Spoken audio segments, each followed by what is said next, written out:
Hi, and welcome to this new timeless reading. Let's take a look at what frequency is available for activation right now. And it's going to be three cards. First is the details, the second one is what can be released, and the third one is advice. So let's go with the actual frequency. And we have the King of Cups. And what I'm getting right away is the power to make the best decisions for yourself that actually honor yourself with a capital S, like your soul, And in the previous paradigm, it was mostly survival based, so you could not always honor yourself. Like you had to do what you had to do, and what I mean by that is you worked in places where management was not ideal or not on point, and it makes you feel devalued that you see that and you can't do anything, or that your ideas don't go through, or maybe any type of situation with situations with coworkers, and then like so many people work jobs they don't like, and like have to tolerate situations they hate, and get drained in the process. And when that happens, you can't honor your soul, because you have to like first stabilize to some extent your physical reality, so you will kind of have to pay rent and feed yourself, and do the basic necessities. And then when that's relatively stabilized, you can step it a notch higher, and now start preserving your energy in a better way, so you can start orienting your next steps from your soul. And one good thing I can recommend very warmly is to look into stoicism, because that will keep you, and that's something I had to like use many times, and that's something that will keep you mentally stable in the workplace, even when things make no sense around you, because you're anchored in your perspective, like very strongly anchored in like stoicism's teachings, like the way to look at things, and kind of like not overly engage, and take care of yourself first by making sure your mind is not getting pulled in all directions, and then eventually that will create like a space within where you take care of whatever you need to do through that lens, and you also have a bit more space to conserve your energy and eventually activate um, your soul, and guidance from your soul will emerge when ideally when the body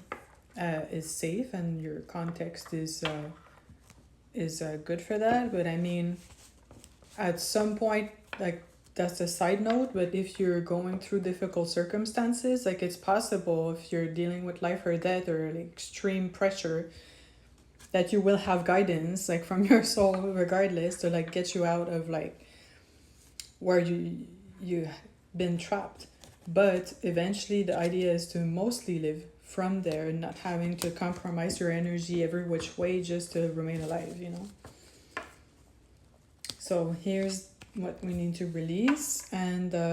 we have the Hierophant, and in this context it would be not being overly attached to engagements and contracts. So it's kind of like not seeking too much recognition or value through titles and jobs, and even here like through marriage, like being a wife or a husband. Like you're a person first, and you're a soul first, and in the world we live in society, it's usually the aspect that's the last one to be recognized, which is extremely upside down and ridiculous, because it's the first thing you are even before you incarnate, and now you're just like, oh, my body moving around doing things, and